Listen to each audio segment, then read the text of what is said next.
Hi, good morning, everyone. How are you doing? Okay, so we'll continue with this isothermal reactor design. So we've been talking about the Levenspiel plot, and in here we had developed our reactor sequencing, and we talked about the CSTR and the PFR and so on. And then we talked about tanks in series. And we said a few things which are sort of intuitive. We said that it looks like as we take more tanks in series, that we get it starts to look like a PFR. So we'll first look at just proving that. So before we go any further, just to check, can you hear me, and are you able to see the screen there? Thumbs up? Yes, sir. Great, thanks. Okay, just 1 second.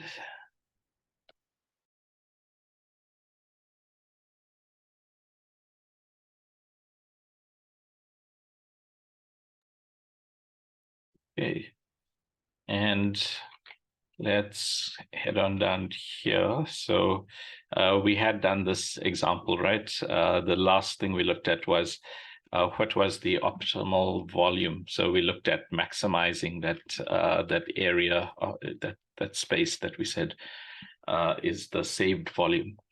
So let's go on to proving that this is the same as a PFR if n goes to infinity. And here, it's bringing back my Zoom teaching muscles slowly. So here we had that if you have n CSTRs in series, so we said we started to see that it's more and more like a PFR, because each CSTR is like a different fluid element in our PFR. So each of these mixed zones was like the plug of fluid traveling through that PFR. So let's now look at a way to show that. So first off, let's look at a balance on a single CSTR. And so, of course, we can start with the design equation.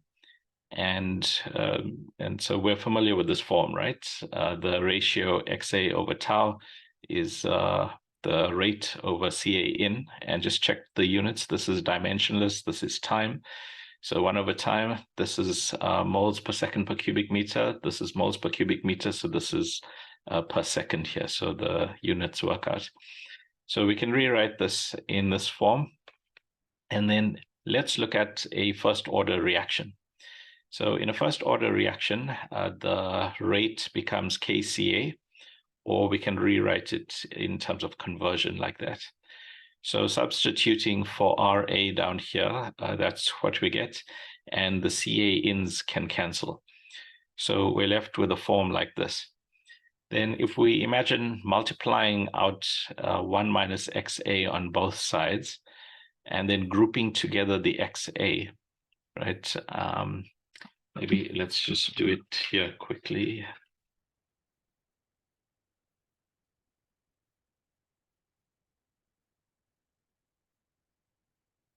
So we've got this equation. So we've got K tau equals XA over 1 minus XA. And then if we multiply this out, then we'll have the 1 minus XA here.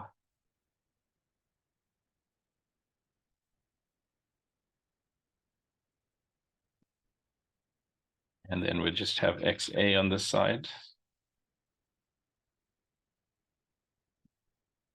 And then if you group the XA, so we've got XA on this side, so we're going to group out a 1 here, and then we want to take this XA across here.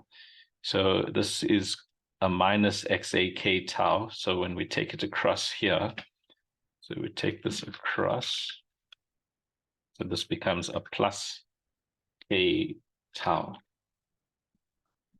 And then we can say XA equals, and it's going to be K tau over 1 plus K tau. So XA equals K tau. We don't need to write this 1 here.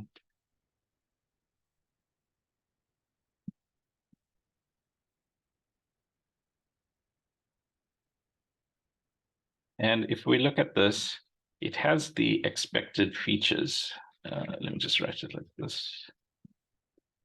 So let's imagine the case where we have a very low space-time in the reactor.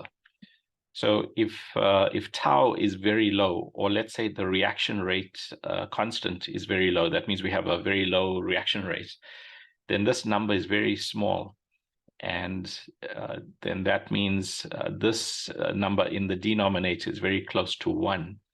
So it's basically 0 divided by 1 is 0. So for low values of K tau, we were to draw it here, conversion as a function of K tau.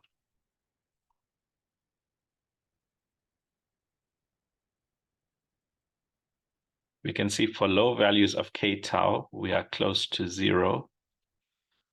And then as the value increases, so imagine K tau equals 1 now. So we'll have 1 over 1 plus 1 is a half. So as K tau increases, we see higher values for X. And then imagine K tau is infinitely large. Then we have a very large number here and 1 plus a very large number. So 1 plus a very large number is approximately just that very large number. So we will have the number divided by itself. So we'll end up with a 1. So we can see as K tau increases, we start to saturate towards the 1 here, right? And of course, we never quite reach the 1 because the driving force goes down, your concentration goes down and all that. But we can see the conversion saturates at 1. So that's what it looks like in the first order case in a single CSTR. Any questions or comments there so far? Okay, so that's the first piece. And now coming back to what we are trying to do, we want to show that this that the CSTR, if we take any number of them, or if we take a very large number of them, we approximate the PFR. Let's go back to this form. So we said that the concentration exiting the first reactor is equal to, well, this is just the definition of conversion, right? So this probably should say XA1. So CA in times 1 minus XA1, straight from the definition of conversion, we have this. Then we can also say from our material balance, we also have, let's look at, in fact, this form. Yeah, let's just look at this form. We can say here in this denominator, we have RA is KCA. So if you just solve for the CA in that case, then you can see it's going to be CA in over 1 plus K1 tau 1. So maybe a better way to say this is, you can see here CA1 is equal to CA in times this. So simply multiplying CA in by this 1 minus XA is going to be the same as CA in over 1 plus K1 tau 1. So CA in over 1 plus K1 tau 1. So you agree the concentration exiting the first tank is equal to this. All right. So that's the first tank in the series. Then if we think about the second reactor, so now we have different molar flow rates. So here, if we go back to this drawing, we can label this 0. So that's the entry. And then here's the flow rate 1, flow rate 2, and so on. So now we have the molar flow in here, FA1, and the molar flow out here, FA2. And so we can say straight from the design equation, the volume of the second tank is the flow in minus the flow out over the reaction rate there. And generally speaking, we are saying that the reaction rates are different because, well, we know the conversions are different, so the concentrations will be different. It might also be the case that we have different temperatures in all these reactors. So we're just trying to be general in the beginning. Later on, we'll be more restrictive than that. But for now, if we have different temperatures, we know the concentrations will be different, but it might also be different temperatures here. And they might also be different volumes. So if this is 1 and this is 2, V1 doesn't have to be equal to V2, doesn't have to be equal to Vn. So anyway, for the second tank, we write it like this. So here we are using K2, which might be different to K1 because the temperature might be different. So that's what we have here, right? So your molar flow rates, we can rewrite in terms of the volumetric flow rate. Now, in terms of the volumetric flow rate, we are assuming the same volumetric flow rate here, right? We see they are in series, and we are still hoping for steady state. So we know that there's no chance of steady state if these volumetric flow rates are not equal. So assuming that we have the same volumetric flow rate everywhere, then we can just call that a Q. So that volumetric flow rate multiplied with the concentration difference, that's the change in number of moles. And then if we divide that by the reaction rate, then we get the volume of the second reactor. Any questions or comments there so far? And by the way, please go ahead and unmute. Don't wait to raise your hand, or if you have any question, just go ahead and unmute and speak. Okay. Okay, so that's the second volume.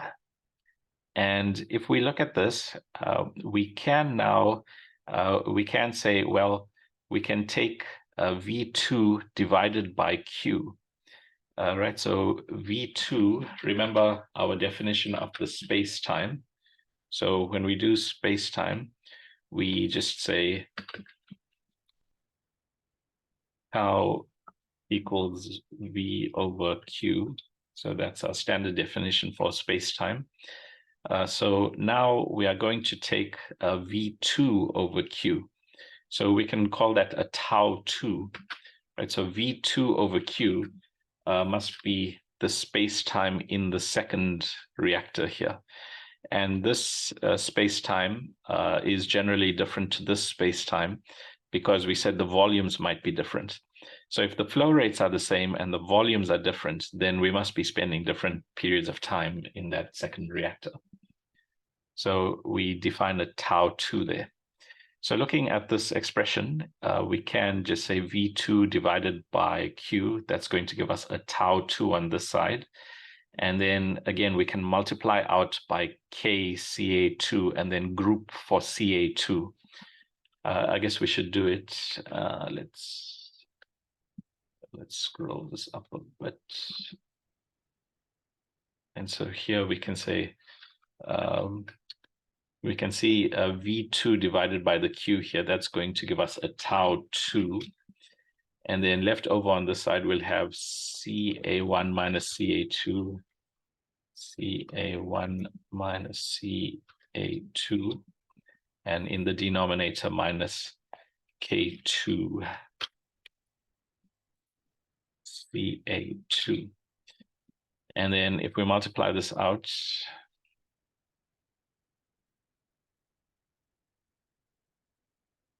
we have this. And then we can simply group for Ca2. So we can say Ca2, just grouping this out. You've got that term, and then you bring this Ca2 across here. So that will be a +1. So 1 minus that equals Ca1. And yeah, here, I'm not sure. Let's see, there's a minus sign. Yeah, I think the rate here, yeah, if we wrote that as a minus, so it depends if we're writing this in terms of consumption or, so this is, if we have here A1, we know the concentration A1 is higher than A2, and we know this is also a consumption rate. So if we write this instead as minus RA, so that's the standard way we write that equation. So minus RA, then this will be a plus here. So this is, so depending on the convention that you use, so that's your expression. And then we've got the Ca2 will look like this, right? And then if we, I just want to check something, the Ca2, yeah. So that's our Ca2. And then we can see we've got the Ca1 here, but we've already found Ca1 up here. So we can substitute for this expression and get rid of the Ca1. So we've got Ca1 equals Ca in over 1 plus K1 tau 1. So this is going to be Ca in 1 over Ca in over 1 plus K1 tau 1. And then we also have here 1 plus the K2 tau 2. So now we can see Ca2 looks like this. And you can start to see a pattern here. So Ca1 is Ca in over this, and Ca2 is Ca in over this. So you can see each reactor in turn contributes an additional 1 over 1 plus Ki tau I. So you can show by induction that if you have N tanks in series, and generally speaking, they have different volumes, so they have different space times, and they might have different temperatures, so they might have different Ks as well, then we can still develop an expression for the concentration in the nth tank, and that's Ca in over the product of all those. So just remember this notation. So for multiplying a sequence of things, we use the capital pi, right? Just like if it's the sum of things, then we use a capital sigma, right? The sigma symbol. But in multiplying things, it's the capital pi. And so that's our expression. We just multiply the contribution from each tank until we reach N, and then that will be the concentration there. So for N tanks in series, that's what we have. Right, now we've been quite general. We said we might have different temperatures and we might have different volumes, but let's say we have equal volumes. So let's say there's a certain total volume, and we split that total volume into N equally sized tanks. So the volume in one tank is going to be the total volume divided by N. And also, we are going to assume the temperature is the same everywhere. So if we have the same temperature, then all the Ks will be equal as well, right? So if your volumes are equal, then we can say there's 1 tau that applies, right? We can define a kind of a real tau, right? The total volume divided by the flow rate, that's V naught over Q. But because the individual space-time is the individual volume, which we know is V naught over N, then we get the total space-time divided by N. So your individual space-time is equal to your total space-time divided by N. So that's tau. So now we have an expression for tau, and then we've just said all these Ks are equal. So if that's the case, then this term, this 1 over Ki tau I, is simply going to be 1 plus K tau, and we are going to multiply it N times. So we can see this is simply going to be 1 plus K tau raised to the power N. So that's what we have there. And then, of course, we had the Ca in up here. So that's the concentration in the nth tank. And we can rewrite this tau as tau naught over N as well. Okay, so that's the expression that we have for N tanks in series. Now, we'll just park this result for a second and recall that our exponential, it says function, but it's really the value. Remember E, although we often think of it as an exponential function, E is a number as well, right? 2.31 da da da. So we can show, and you can check your Maths 1 book for this, but we showed that if we take the limit for n going to infinity of this specific function, right, 1 plus 1 over n raised to the power n, then that number is equal to E, right, as n goes to infinity. So if that's true, then if we take the limit for n going to infinity here, you can see the same form, right? For your nth concentration, we have this form 1 plus, and in this case, it's a 1 here. We happen to have a k tau, but we have the 1 over n as well. So we have a 1 over n here, and then raised to the power n. So it's similar to the expression for the exponential number. So we can say, because we have this extra piece, this k tau, if we take instead e to the power minus k tau naught, then that would be equivalent. And we know that this is the solution to a PFR. So this is taking the expression that we got for a CSTR. Remember, all this development was for a CSTR. And then we took n going to infinity, and we showed that that's equal to this expression. And this is the same expression that we had for a PFR. So if you recall, for a PFR, the material balance looks like this, right? We had dx d tau equals RA. And in this case, it's a first order reaction. So this is KCA. And if we just rewrite that CA in terms of the initial values, then you have 1 minus X. And we can see if we take dx over 1 minus X and integrate, then we're going to end up with ln of 1 minus X. And on the other side, we'll have d tau kCA naught. So this is going to be kCA naught,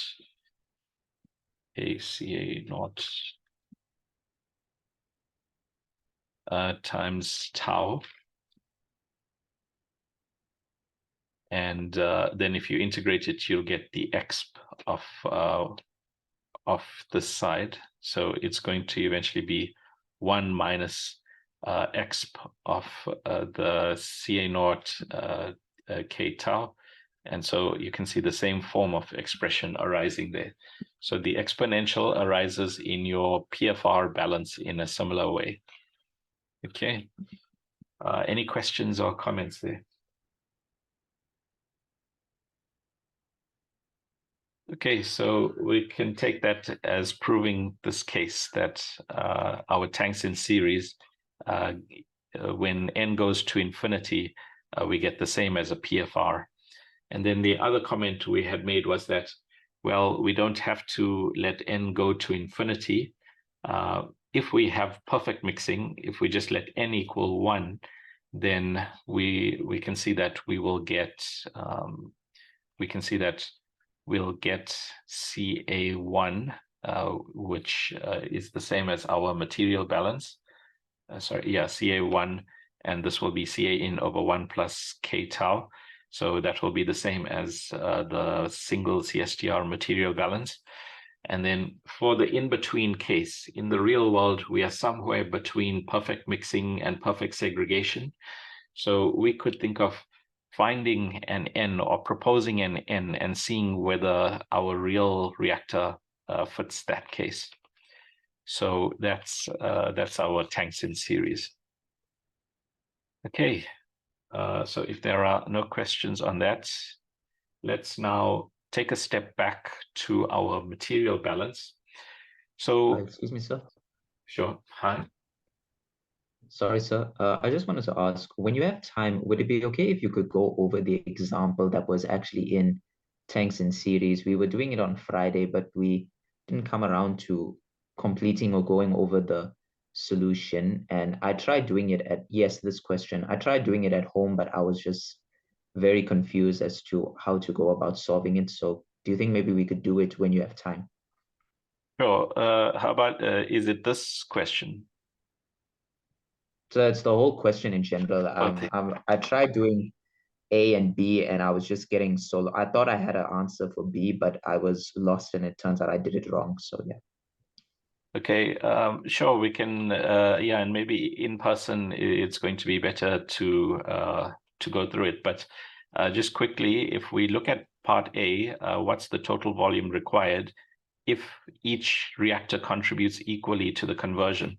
So that's this case, right? So if we are told the total conversion is 0.6, and we are told each reactor contributes equally, and there are 3 reactors, then that means we are contributing 0.2 from the first reactor, 0.2 from the second one, and 0.2 from the third one. So they would add up like this. And then we would say, well, in the first one, if it's 0.2, then this is the concentration that we are operating at. So we know that this is the volume in the first one. And then if we know the second one is operating at 0.4, then we know this is the operating point. So the volume of the reactor is that area. And similarly for the third one, that would be the volume of that reactor. So we can just add up those 3 reactors. So does that help with part A? Somewhat, yes, sir. Okay. Then what volume is required if we want equally sized reactors? So for this part B here, in this one, we said that if we look back at our balance on a single CSTR, it looks like this, right? So in this case, we are looking at the concentration. Remember what we said just now in this balance. We said that the concentration difference here, so the inlet concentration minus the exit concentration. So the way that we look at inlet and exit is via the conversion. So if we take tank 2, CA in multiplied by the conversion here, and then CA in multiplied by the conversion here, that would give us the concentration in and out. And so the difference between those two, that would come down to CA in times the conversion here minus the conversion there. So that's what we have here. And then according to the balance on the CSTR, this is the expression. So your reaction rate is equal to the molar flow rate divided by the volume times that. Now, looking at it like this, we can see that that if we were to plot RA as a function of X, right, and we can always do that, we have the reaction rate expression. So we can say RA equals KCA, and CA is CA in times 1 minus X. So we can plot this line. And then this is our reactor line. So we can see here that our molar flow rate here, this is a fixed number. This is looking at the entry to the whole train. And in part B, we are saying the volume is the same in each case. So we can say this ratio is nothing but the gradient of RA plotted against X, right? So that's what we plotted here, RA as a function of X. So this is not a Levenspiel plot. This is the rate plotted against the conversion, right? So we've got rate against conversion, and now we have a fixed gradient. We are saying we have the same volume in each stage. So we are taking a different design decision. In the first case, we said we're not worried about the volumes being the same. We just want equal conversions in each case. In the second case, we are saying the volumes have to be the same, and then we won't know what the conversions are. So we've chosen a volume, or to solve for it, we need to choose a conversion for each tank. So let's say we choose a certain volume and we are given the inlet flow rate, then that defines this ratio. In other words, it defines this gradient. So we can use this gradient, step forward until we meet this line. So we know that's the operating point. Then that will be the conversion in the first tank. Then from the second tank, we'll have the same ratio. So that's the same gradient there.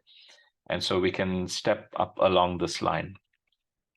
And the value that we get here, the conversion that we accomplish, will be specific to the gradient that we have here. We can see if we had a different gradient, let's say we had a sharper gradient, then we wouldn't get as high a conversion. We'd stop somewhere here maybe if we took such a gradient.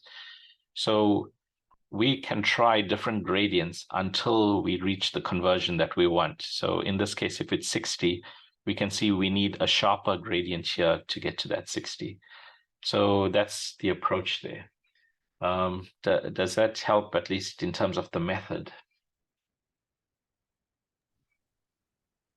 Yes, a little bit. Yeah. Okay, so we'll look at it and work through the numbers when we're in person again. Okay. Okay, so Okay, thank you, sir. Sure. So that's our tanks in series.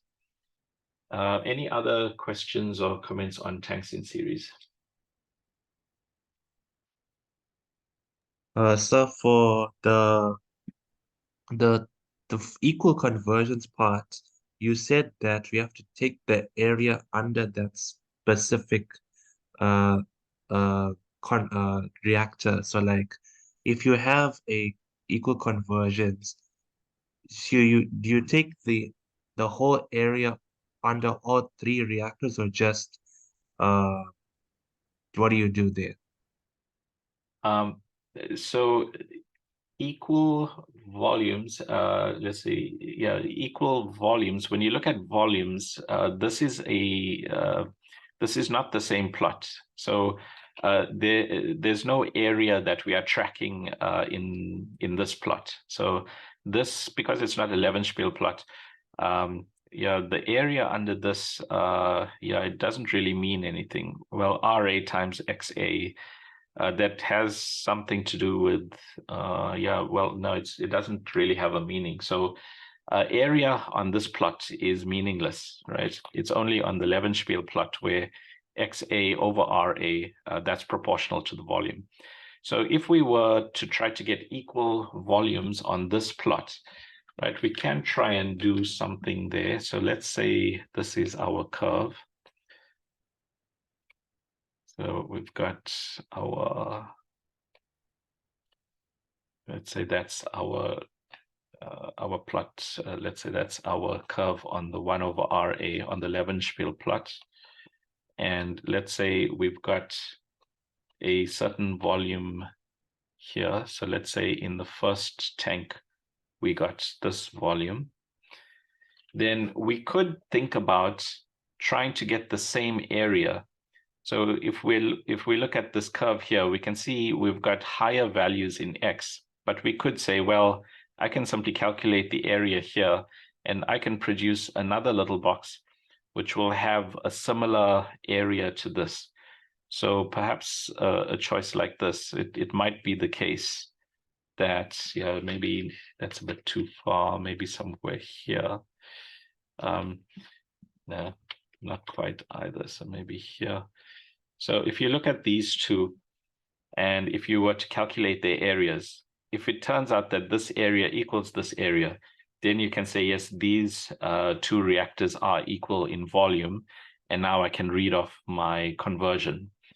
So that's one thing you can do, but we're looking for a simple geometric way to do this. And, you know, trying to eyeball match areas is not so easy, at least for me. So in terms of a geometric procedure, like here, we just made blocks. We said, okay, equal conversions, very easy to find equal conversions and then just calculate blocks. Here, what's easy for us is to draw parallel lines. So we said, if the volumes are equal, then we have the same gradient. So that becomes our construction method, if you like. Just the fact that the volumes are equal means, and given that the molar flow rate is the same, then that means this ratio is constant for all the stages. So we've got the same gradient in each case. So in terms of a construction method, we can just draw some parallel lines here and step forward like this. I'm not sure I'm answering your question there. Yes, I think you have.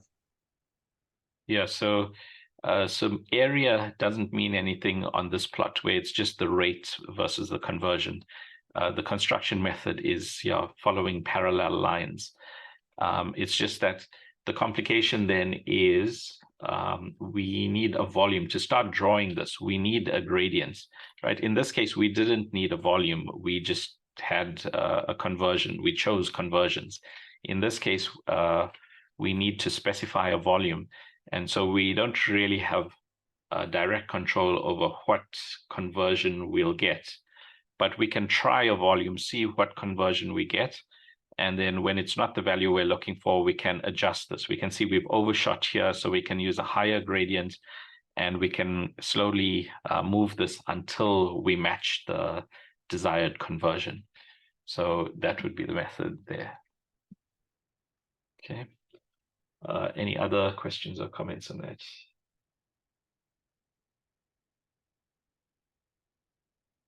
Okay, then that's tanks in series. So we'll go through it when we're in person. Now what we want to do is say, well, that's all quite ideal, right? This tanks in series discussion, if you like, is quite puristic, looking at equal conversions and equal volumes, and it's perfectly steady. And we know in industry, nothing is ever at steady state. So we know that in real world cases, it's very hard to get perfect steady states or perfect equal volumes. So let's take a step back and start to look at it more realistically. So if we look at the case where things weren't steady, this was the stage of the balance, right?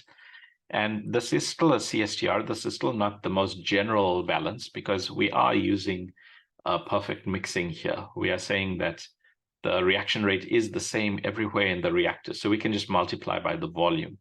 Otherwise, in the most general case, you have to integrate different reaction rates across the volume, right? So this is a CSTR.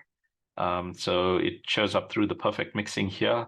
And it also shows up here that our concentration at the exit, in the exit flow, our concentration is the same as the concentration in the reactor. So remember, this is the rate of change of moles in the reactor. It's based on the concentration in the reactor. And we're saying that's the same as at the exit. So this is very much a CSTR balance. It's just that it can be unsteady in this case. So let's look at the types of cases where this might be useful. So in this first example, well, I actually want to refresh the page quickly. So here. So this is the problem that we're looking at now. So in fact, let's look at these two cases just to see how different the problem can be, and yet the same equation solves both these problems. So in this first case, we have a liquid phase reactor, and we have this reaction progressing. So A and B are being consumed, but the reaction or the reactor only contains pure B initially. And to keep the reaction rate high, we are continuously feeding component A into the reactor. So we have this situation now. We have a reactor here, and okay, we have a reactor and it's liquid phase. So let's draw a certain level in this tank. And this is pure B initially. So there's component B in here. Then we are feeding also to this reactor, we are feeding component A. So A is entering here, and this is all in the liquid phase. So what will happen as A enters is this level will rise. So we can imagine, for instance, if we draw A's contribution at some time in the future, then A A will have increased the volume in this tank. Right, so the liquid level will rise as A enters. And it's not a two-phase liquid. The second problem has a two-phase liquid, but in the first problem, it doesn't say there's two phases. So this is all one phase, one liquid phase. A and B are mixed. So we're just saying here, the A entering causes the level to rise like this. Right, so this is very much unsteady, and it's also semi-batch, right? We are assuming that it is perfectly mixed. So everything is perfectly mixed here. But it doesn't have an exit flow. So it's somewhere between a CSTR and a batch reactor. And we're doing this because we like to keep a high concentration of A in. And that was something we did say before. We said, how do we cope with a situation where we have a CSTR or a batch reactor if we are free to design the reactor as we like? So instead of just settling for a low concentration, we could just add some of component A in here. So that's what we are doing. We are adding A continuously to this reactor to maintain the reaction rate. So that's what we have in this case.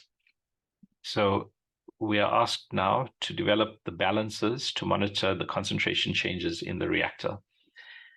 And we can see that a couple of things are not steady anymore. So for instance, the volume is going to change with time in this reactor. We have a flow in for A. We don't have a flow out for A. A will react, and then we have B, which was initially in the reactor, and that's not flowing in or out. So this reactor is batch with respect to B. It's semi-batch with respect to A, and it's batch with respect to C. So C is just forming in the reactor, and there's no exit stream. So B and C are just staying there. We are losing B and forming C, and A is being fed continuously. So we've taken a step back to this balance. So the first question is develop the balance for each of the components, given that this is the situation. So take a minute and use this balance and write out your material balances for each of the components. Right, so I'm going to pause there and give you a chance to do that. Maybe before that, any questions about this question?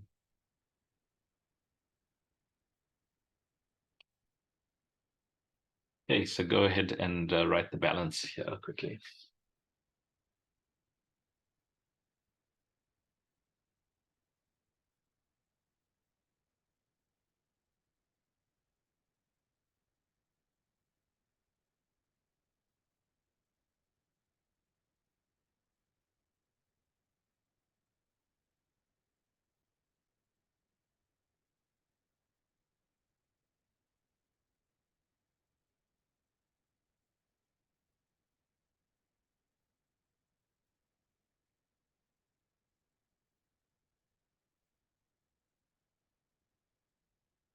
So at least do component A.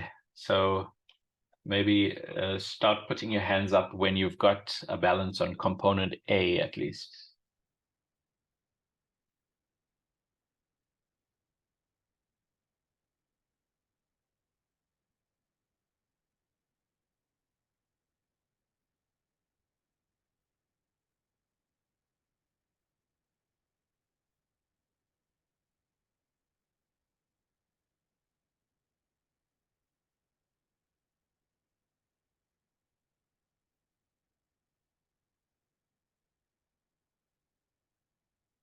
No hands up yet.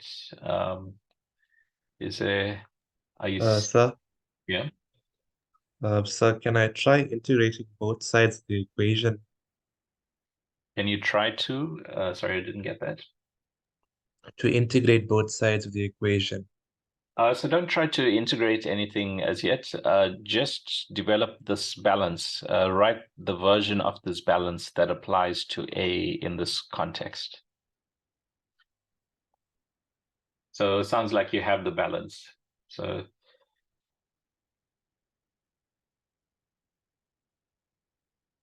okay, so of course, yeah, unfortunately, I already put my solution in here, so you'd be able to just click on that big button there.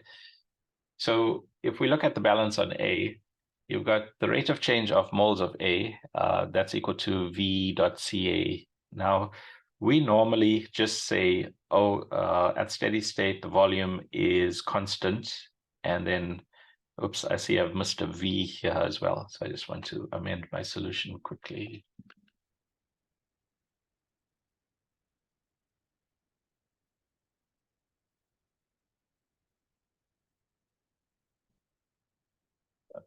V.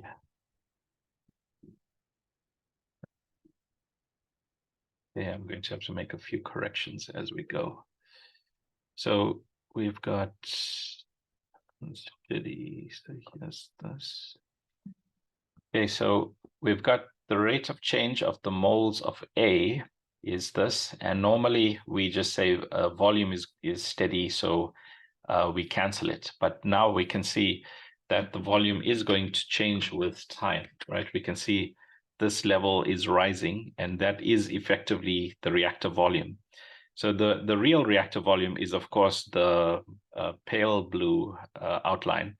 But in terms of where the reaction is happening, it's from the bottom to this red here. So that's the reaction volume, if you like. There's a reactor volume and there's a reaction volume.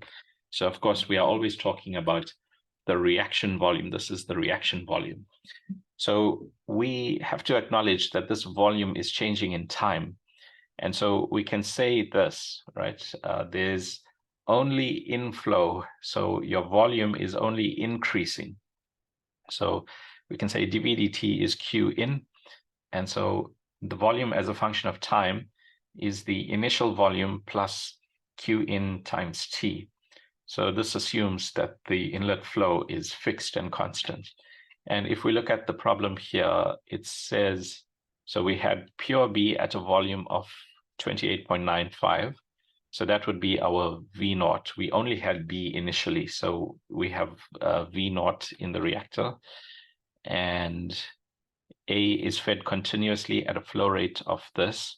So if it says continuously fed at this flow rate and it doesn't give any other information, we have to assume that means we have a fixed volumetric inflow rate. So Q in is this number.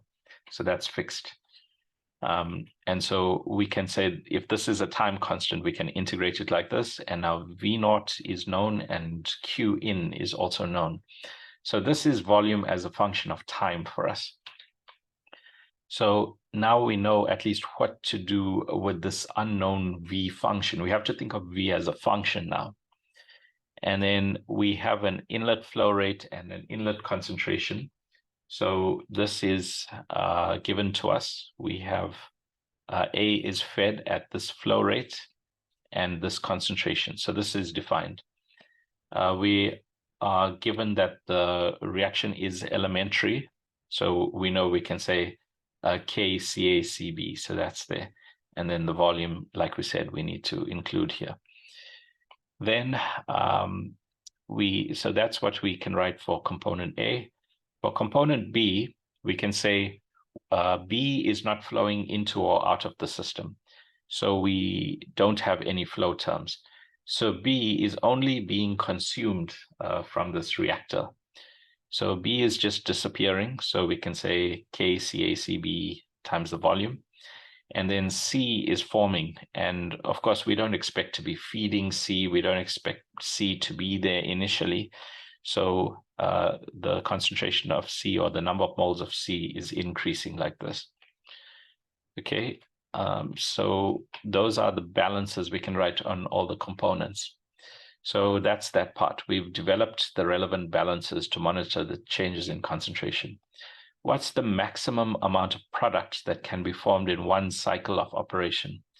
So why are we talking about cycles here? Well, if we look at this, we are constantly feeding A into the reactor, and this reactor has a fixed total volume. Let's see if that's given here, so that where is it? So it doesn't say, so 1 second, I'm just going to update this question to give us the volume. Phase. Total reactor volume is V cubic meters.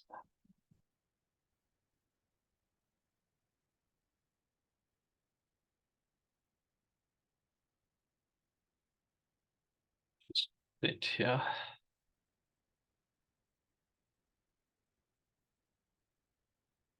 Oops.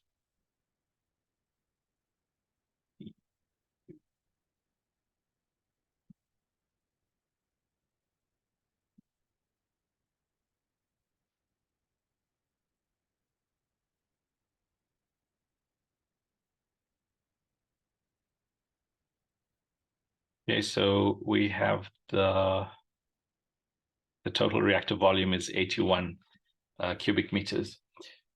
So we have the total volume. So we can say then that our available time, right, will be the total volume minus the initial volume, right? So that's the volume that A can occupy, right? In other words, if we look here, before we started feeding A, we had a certain total volume, 81 cubic meters, and we had a certain volume of pure B.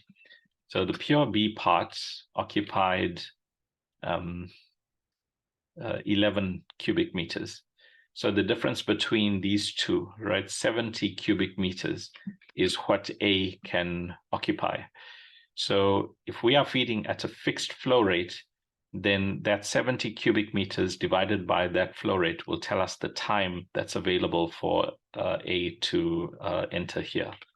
So we can take that as the maximum available time. So that difference divided by the flow rate. So it tells us, yeah, we have something like half an hour to do this, right? So we've got half an hour in this tank for one cycle of operation.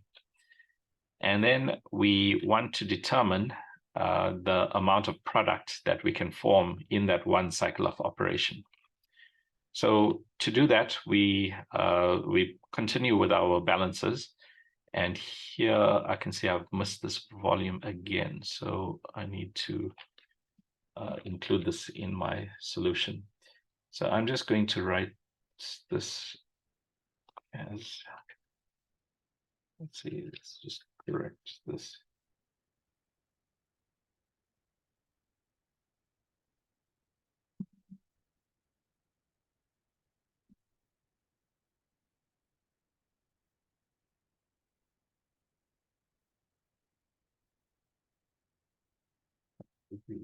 Yeah.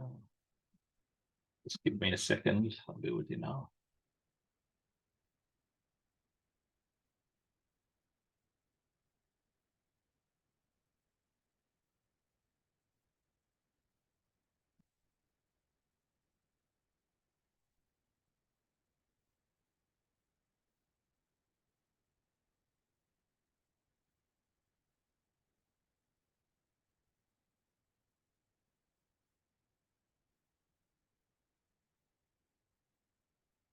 Okay, let's reload here.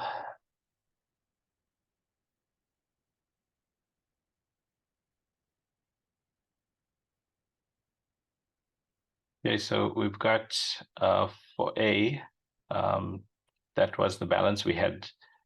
We said this volume is changing in time. And now what we can do is expand this expression.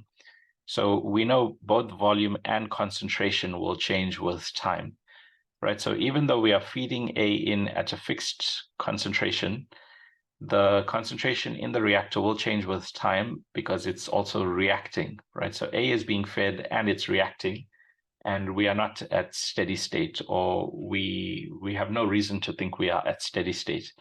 So that's the rate of change of moles of A. And both these are changing in time. So we have to expand this. So we have to take the product rule and say, leaving V and differentiating C, we get V dC dt. And then leaving C and differentiating V, we've got CA dV dt. And then this term we can just keep. So this V, we can say V of t, we've just said is V naught plus Q in t. So this is V times dC dt. So that's there. And then we've got CA dV dt, and dV dt is just Q in. So we've got this extra Q in here, like so. And then continuing with the right-hand side of our balance, we said we have the flow in, Q in, CA in. So that's just carried down there. And then we've got the reaction rate, KCACBV. Okay, so that's the balance if we expand out in time. And then we can solve this for dCA dt. So if you look at this equation, right, taking this as the left-hand side and taking this as the right-hand side, we can see we've only got one dC dt, right? In fact, it's better to look at just this as the left and this as the right. So looking at this as the left, you can see there's just one dC dt. So we can write it in terms of dC dt here. And then on this side, you've got this Q in, CA in. So you can group that with this QA, CA. So Q in, CA in minus CA when we take that across. And then minus the reaction rate here. So there's the reaction contribution. And then we have to divide by the volume. So we divide by the volume here. So that's the balance for the rate of change of A concentration with time. And if you look at this equation, everything is defined, right? CA is the variable of the equation. Everything is defined except for CB. So we know that B concentration is also changing in time. We know this because, number one, the reaction will consume B and it will disappear for that reason. But also because we are feeding A, just because the volume is changing. So even if B was inert, if B wasn't participating in the reaction, just the fact that A is entering and changing the volume will cause the concentration of B to change as well. So we know definitely CB is a time constant. So we are not ready to integrate this equation as yet. So we have to find an expression for B. And of course, we can get that from the material balance. So we can write the rate of change of the moles of B is equal to this. And there, again, we have this issue of the volume not being constant in time. So again, we expand the VCB here. So we have V of t dCB dt plus CB dV dt, and where dV dt is, of course, Q in. So we'll have Q in here, and this part we'll leave it as it is. And that's, of course, equal to the reaction rate. So B is disappearing in the reaction, so we write it like that. So this equation also can't be integrated by itself because of A. So we've got here, let's rewrite this in terms of dCB dt. So this is the only derivative. So if you take this form of the equation, right, we can rewrite it in terms of dCB dt. So this part on the right, and we can subtract off this part. I'm not sure why I grouped. Yeah, there's an extra CB here. Let's just get rid of that quickly.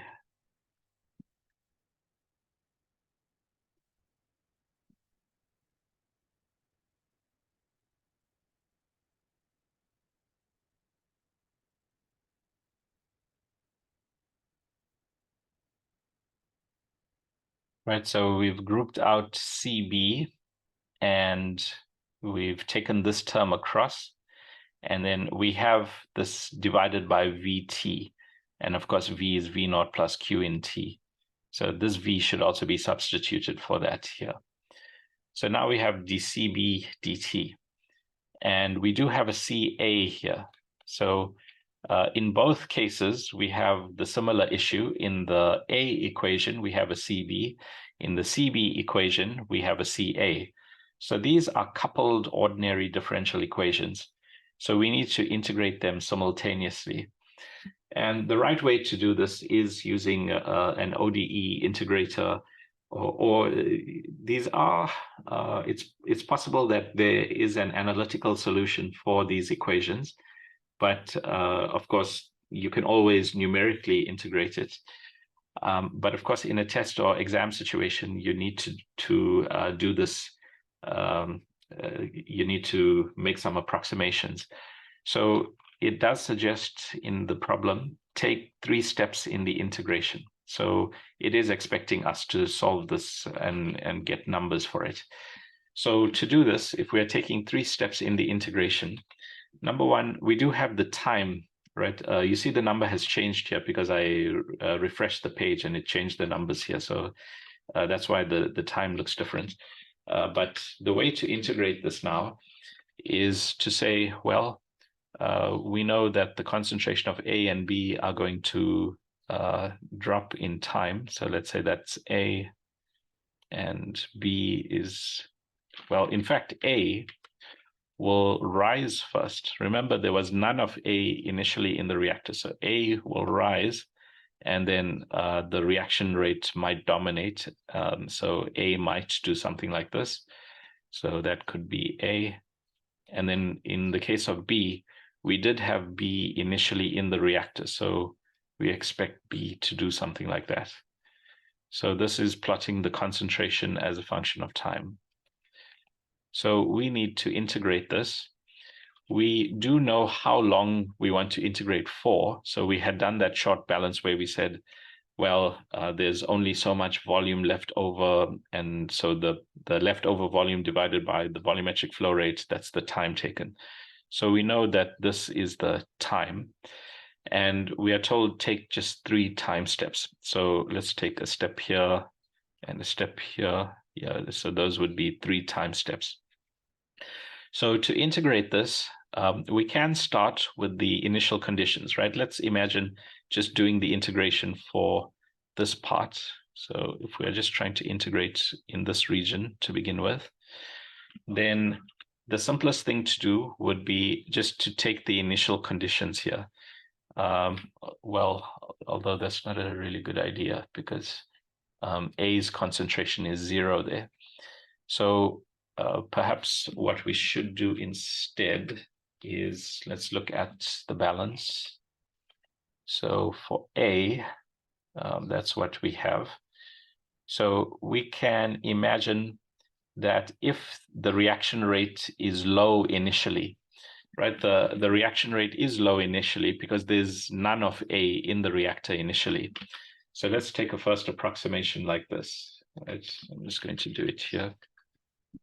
So let's say CA. So first off, we've got a delta T. So we've worked out delta T equals the total T, so T max divided by 3.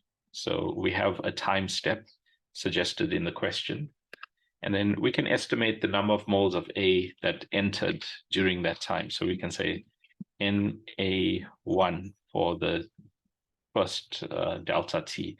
Na1 is Ca in Q in, and both those numbers are known. Ca in and Q in are known, and we know delta T.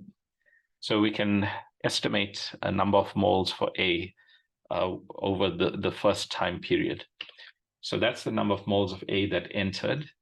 And then we can also estimate the volume at the end of that time. So we know that V equals V naught plus Q in delta T. So we know the volume after delta T. So we can translate this then to a concentration. We can say the average concentration of A, so VA bar, the average concentration of A in the first time step is equal to the total number of moles during that time, Na1, divided by the volume at that time. Now, this volume was changing during that time. So let's say that volume is actually the mean volume over that time. So we can say that's V naught plus Q in delta T over 2. So let's just say halfway through that first time step, that was the mean volume, right? So this would give us an estimate for the number of moles of A during that first time step.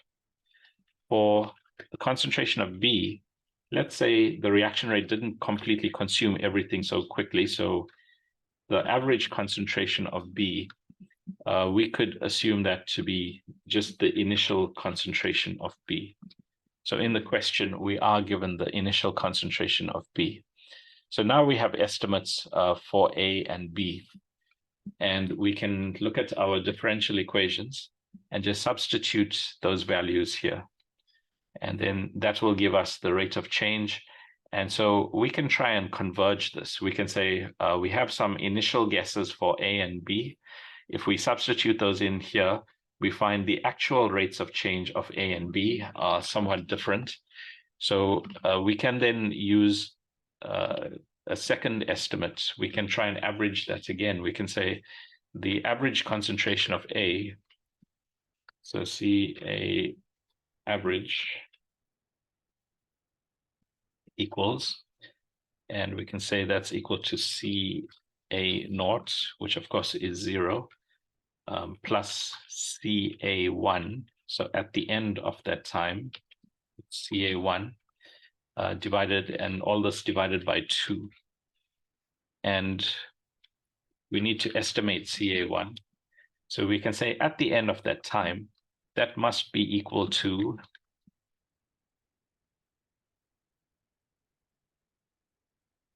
dCA dt times delta T. So do you agree this is an estimate of the concentration of A at the end of the time step? We know we had none of A initially, and then we just take a simple average there. So that would be a way to improve our guesstimate for the concentration of A during the first time step. So we can do a bit of work, estimate the concentration of A during this first time step. We can also improve our estimate for B in a similar way. So now we've got an average concentration for both species here. And so we can use that to estimate the concentrations at the end of this time step.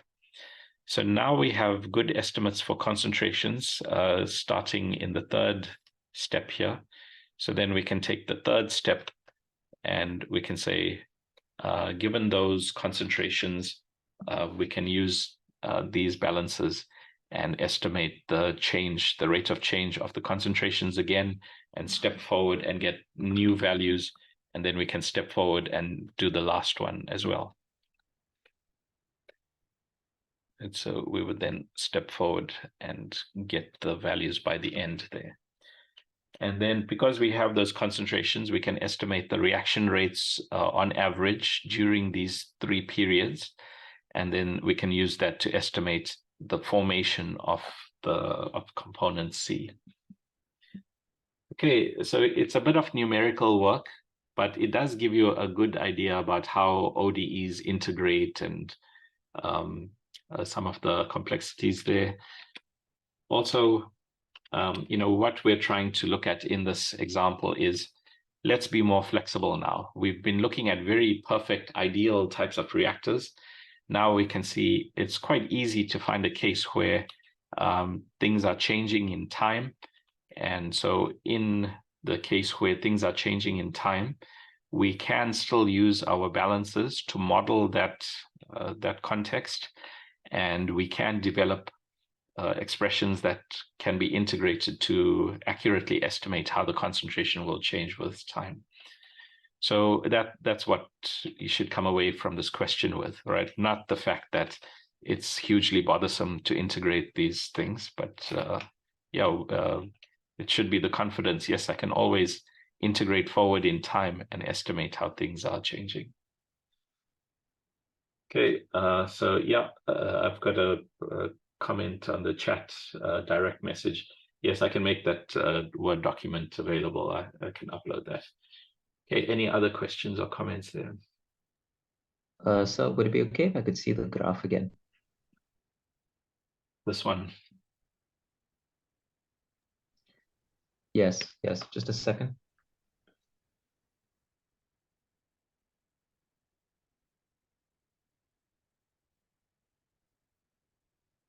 Do you have a Okay, question? thank you, sir.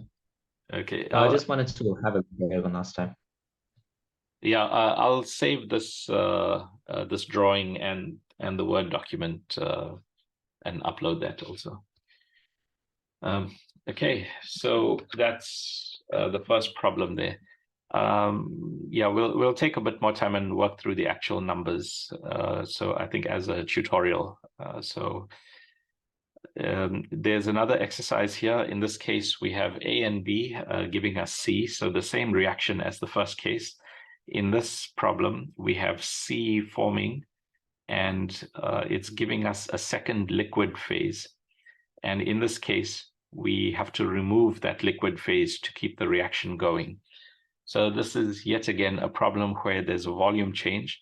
So in this case, we have A and B in the reactor initially. So we are not feeding, it's not a fed batch case. In contrast to the first one, this is not fed batch, but in this case, we are removing a product. So using a similar approach to what we did here, see if you can model this situation. Right, so we can come back to that in the tutorial. So what I'd like to do now is say, well, now we can see how to develop reactors in the isothermal case.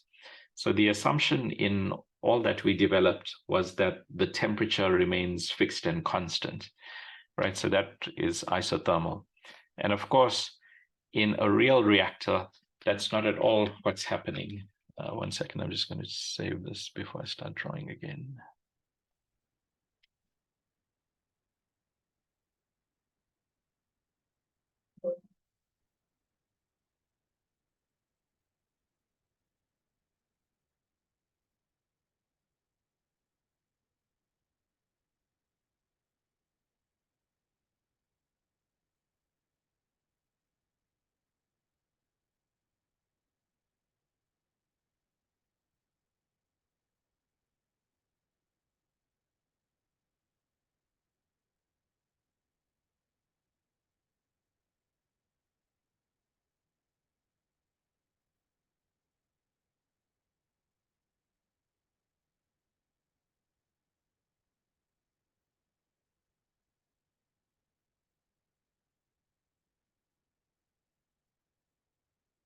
So now let's think about our real reactor. Let's just keep talking about a CSTR.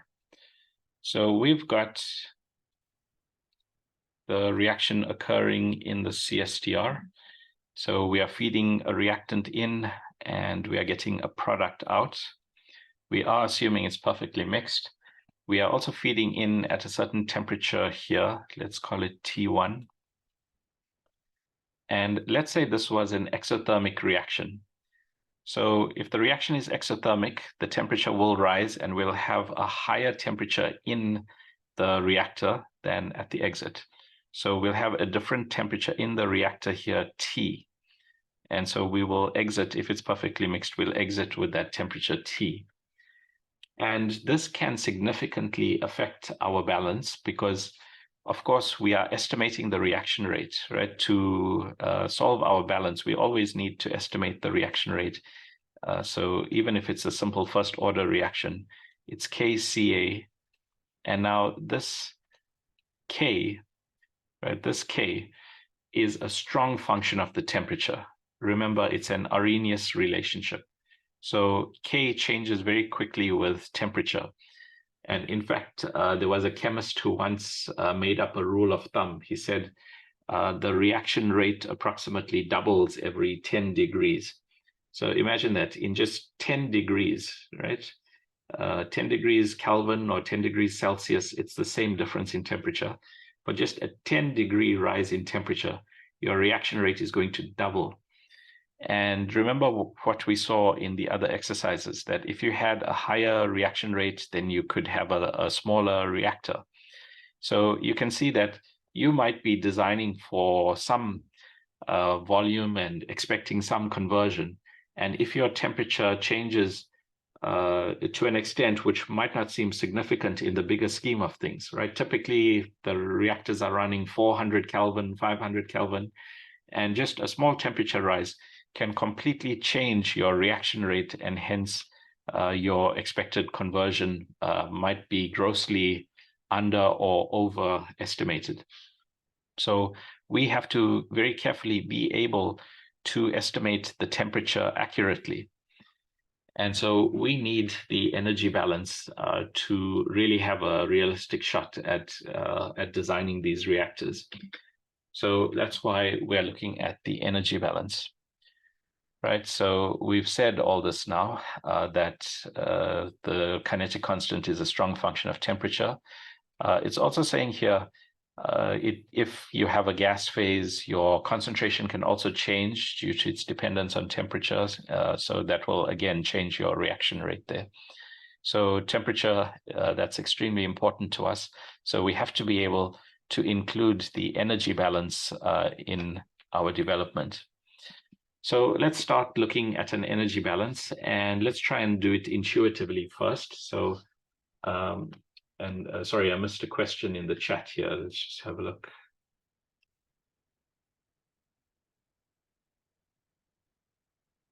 So for the next time step, so that's referring to the question that we saw previously.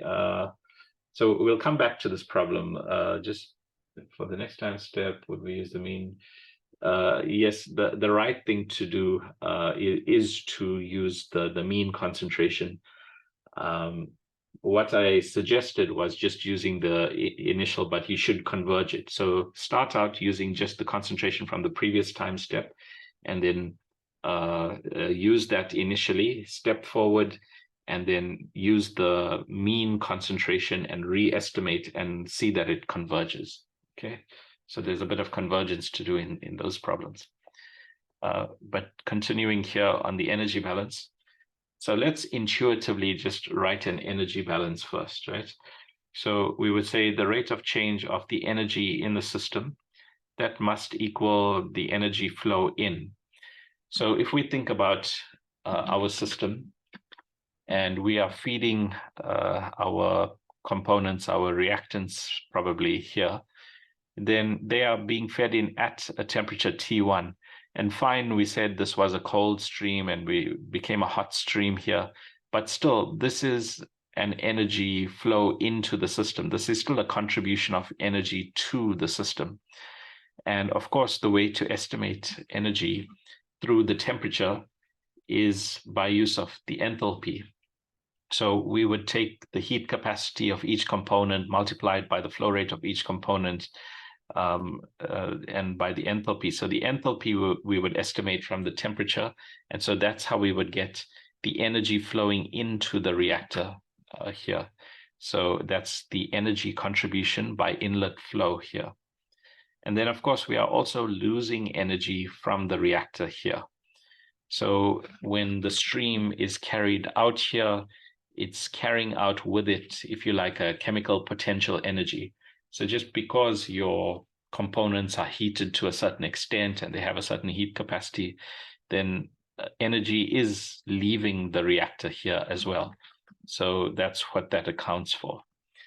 And then we might think of adding the heat of reaction as well. So we've just said the reaction will cause the temperature to rise. So if it's an exothermic reaction, then we would get a certain amount of thermal energy from the reaction. So would we have to add this energy as well? So that's a question now. It looks fine in this balance. Would you agree with that? Do we need to add this term? Maybe I can ask again. Hands up if yes. Do you think we need this term in our balance? Does it look reasonable to have that term there? So no hands, maybe thumbs down if you think we shouldn't have that term in there. So no commitments. Come, this is third year now. You should be committing to answers by now.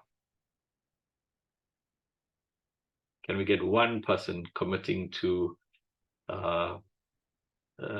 hands raised or thumbs up for yes, and then thumbs down for no?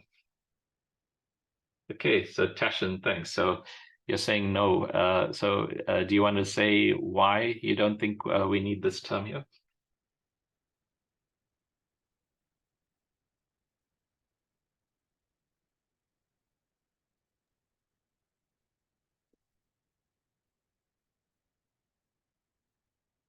Yeah, I see you've unmuted, but I can't hear you as yet.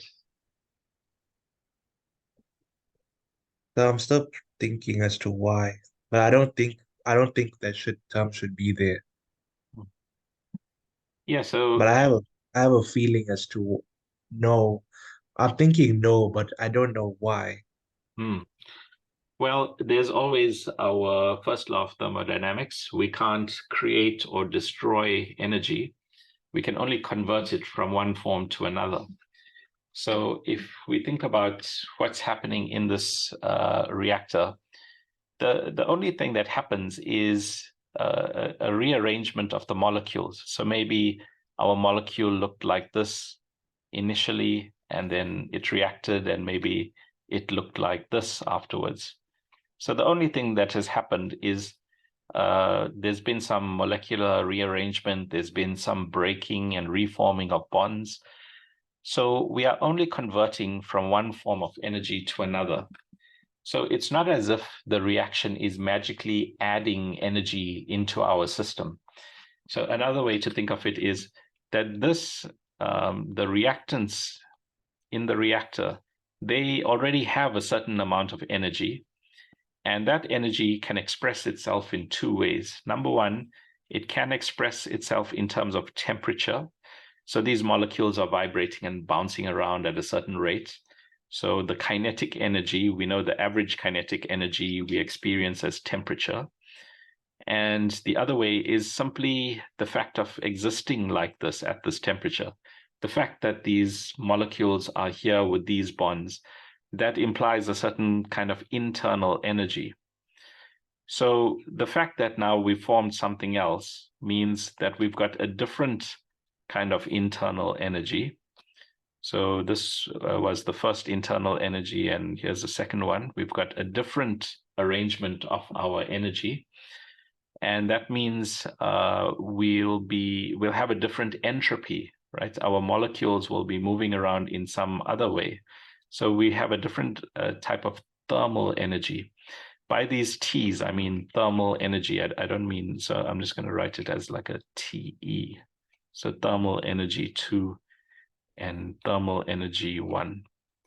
So there's a different entropy. So the total energy is the same. It's just that we've rearranged how that energy is configured in the space. So this is like double accounting, because if we are observing this energy exiting the reactor, then that is the result, right? The different enthalpy that you have here, this results from the reaction occurring. So this is double accounting. We don't need an extra heat of reaction term. So we do not add the heat of reaction explicitly here, although as we'll see, it can be expressed this way as a result of this difference, the difference between these two energies. So it's not correct to have this term here. Okay, any questions or comments on that?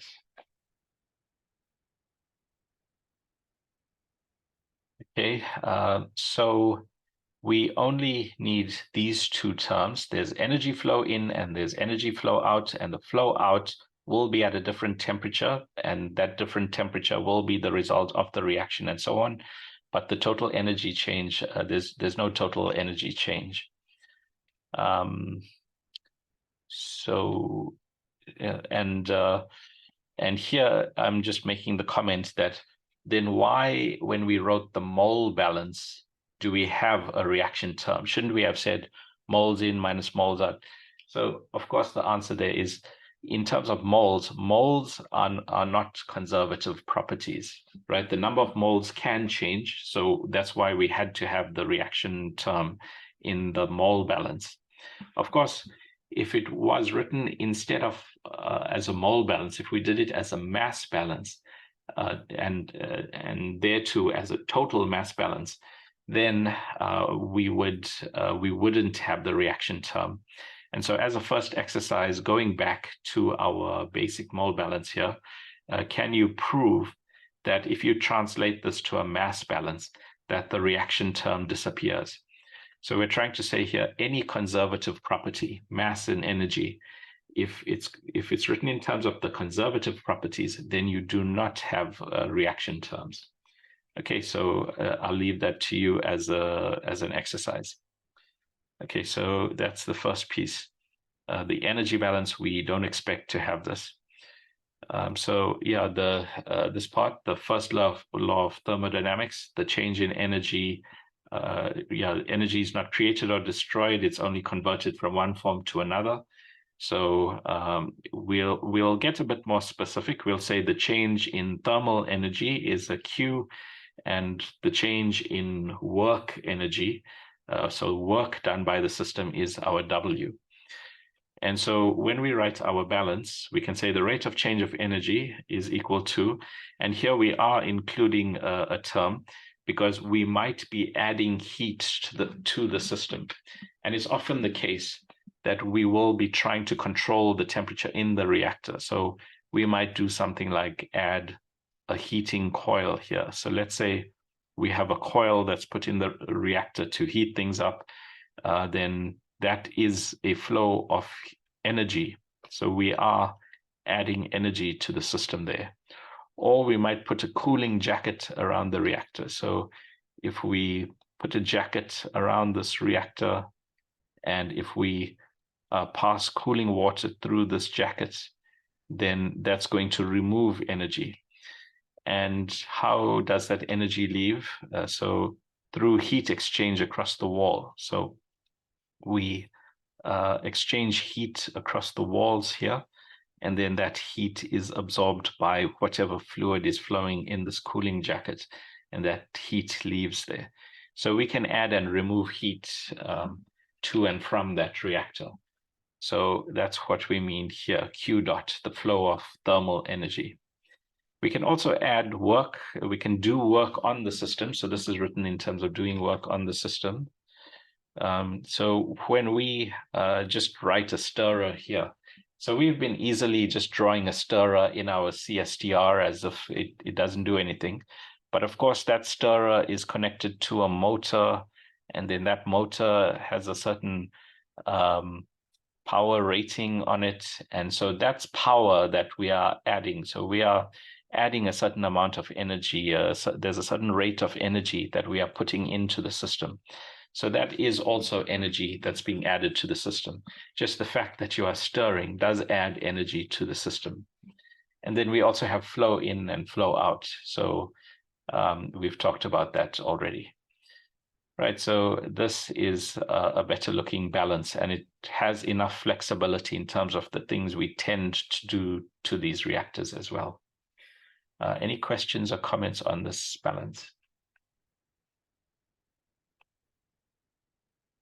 Okay, now we have to acknowledge that in terms of the work done by a system, it's not just the shaft work, right? So when we talk about doing stirring on the reactor contents, we think of that as shaft work, right? We are adding energy at a certain rate into the shaft here, and then that's driving this impeller and adding energy. So we think of that as shaft work. So we'll call this WS. So there's shaft work. And then we had talked about flow into and out of the space, and there we only talked about the fact that there's a certain temperature, so there's a certain chemical potential energy there. But in addition to that, there's also momentum, just the fact that the fluid is in motion. There's a certain momentum, there's a certain mass here. If we think of one packet of the fluid elements here, that has a certain mass, and that mass is moving at a certain velocity. And so that's a momentum contribution. So just the fact that, remember, we have another motor out here. We've got a pump that's feeding to this reactor. So we have a pump, and so there's a certain momentum, and we are forcing this fluid in here. So the momentum part, we can write like this, right? So we can say the momentum transfer in is this contribution, and then the momentum loss. So when we have our stream exiting here, then that's carrying momentum out as well. So those are also considered work of the system. And if we've defined W as work done, what is this, by the system, then this is negative and that's positive, right? So that's work for the system. So we will rewrite this W. We'll take just the shaft work part there, and then these parts with the PVs, we'll group them with these ones because they have F ins and F outs. So we'll group them with these flow parts here. So this refers now purely to the chemical potential energy, whereas we are also adding the momentum energy here. And then we also recognize the energy of any component, that's its internal chemical potential energy. Then also, because it's in motion, there's the kinetic energy. There might also be elevation changes. So we can also talk about that kind of gravity energy. There might be others. There might be some kind of magnetic field or something like that. So anyway, we're just saying other there. But most of the time in chemical engineering, in terms of internal, in terms of the energy in terms of chemical potential energy, we just think about the internal energy. So we normally regard the kinetic energy and the potential energy as small in comparison with the chemical potential energy. So if we have that, then we can see these E's, these things become U's, and then you've got U plus PV and U plus PV. So what's U plus PV? Right, we recognize that as enthalpy. So now the balance is enthalpy times Fi in, enthalpy in and enthalpy out. And you might say, why enthalpy in and out? Enthalpy is purely defined in terms of the component I. So we write in and out because the temperatures are different. So just the fact that the temperature is different means that you'll have a different enthalpy per mole of component I. So your temperature differences result in molar enthalpy differences. And then if you multiply the molar enthalpy by the molar flow rate, then you've got the energy flow, so the enthalpy energy flow rate. So now you have the same units. This is energy per time, this is energy per time. And that's the heat added, energy per time, that's the shaft work done, power, energy per time, right? So this is a friendlier version of our energy balance. Because when we looked at the energy balance here, we don't normally work in terms of E's like this. So this is quite an unfriendly form to work with, but this is much easier. We know for enthalpy, we can just take heat capacities and integrate in temperature, and that will give us the enthalpy, and then the rest we can work with. Okay, any questions or comments there? Okay, so that's our first law of thermodynamics. And if we take steady state, then dE dt vanishes, leaving us with this expression, right? We still don't see a heat of reaction now, but we said it's hidden in this difference, right? We've entered with a certain moles of our reactants, and we are exiting with reactants and products, smaller number of reactants, a greater number of products. So there's a different energy here. So is this not somehow the heat of reaction? So let's see that. First, let's just take this reaction, right? A plus B gives us C plus D. So let's just say that's the reaction equation. And of course, we'll want to generalize this to any type of reaction later on. But for now, let's just work with this. So we can see we've got 4 components. And let's say we also have an inert I. So there's another component that's just not participating in the reaction. So then we can say, in terms of this term, what does this term look like? So if we expand this term out, we can write for A, it's the enthalpy of A coming in times the molar flow rate of A, then of B, of C, of D, and of I, the inert. So that's what's coming in. And then what's going out is also this. Again, the difference between in and out in terms of enthalpy is just because it's a different temperature. So that's enthalpy out. And then if we think about our mole balance, it's not as if F in is totally divorced from N, F out. F in and F out are related through the conversion, or we can relate them through the conversion. So for instance, component A, we can say the molar flow out of component A is the molar flow in minus the amount that converted, right? So that's the molar flow of A. We'll also define capital theta I to be the inlet molar flow ratio. So the inlet flow, molar flow of component I divided by the inlet molar flow of component A, that's our theta I. And so if we want to know the molar exit flow rate of component B, then we can say the molar inlet flow rate of component B is equal to theta B. So it's going to be FB in over FA in times FA in. This is all FB in, right? So that's a molar flow rate of B coming in. And then we can see that if FA in XA has been converted, then the amount of B that converted must be FA in XA divided by lowercase a multiplied by uppercase B. So that's going to be the loss rate due to reaction of component B. In a similar way, component C, that's the molar flow in of C.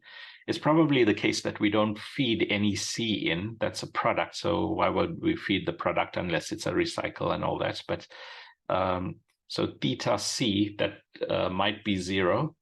And then the rate of formation of C is going to be the moles of A that reacted divided by A and multiplied by C. So for every A moles that react, C moles form. So that's C. And similarly for D, we've got that. And then I doesn't change. I doesn't participate in the reaction. Its stoichiometric coefficient is 0 in the reaction. So the molar flow out of component I is the molar flow in. And we can also write the molar flow in terms of component A. So generally speaking, for any component lowercase I, we can say that's equal to the molar flow rate of A coming in times theta I minus the stoichiometric coefficient of I divided by the stoichiometric coefficient of A times XA. So in this case, the stoichiometric coefficient of B is minus B here, right? A, B, C, D, these are all taken as positive numbers. So for instance, if it's 1A plus 2B, then lowercase b is a 2. So the way we used it here, these were positives. But if we want to generalize this, then we know stoichiometric coefficients have signs. So new b will be -2 and new a will be -1. And so you can check that that's consistent with that. So this is a nice general expression. We can use this for anything, right? So any component can be expressed in terms of its molar exit flow rate. We can relate that to the molar entry flow rate of A. So that's a bit of the prep work we have to do in working on these two terms. We are out of time here. You have a next lecture to go to, is that right? And can we finish this piece? Yes. Okay, you've got a next lecture. All right. Okay, then we'll pick this up on, I guess, Friday. Tomorrow is the public holiday. So yeah, we'll talk next on Friday and we'll finish this piece. Okay, any questions or comments there so far? All right, if not, that's it. See you on Friday, hopefully in person. Bye for now.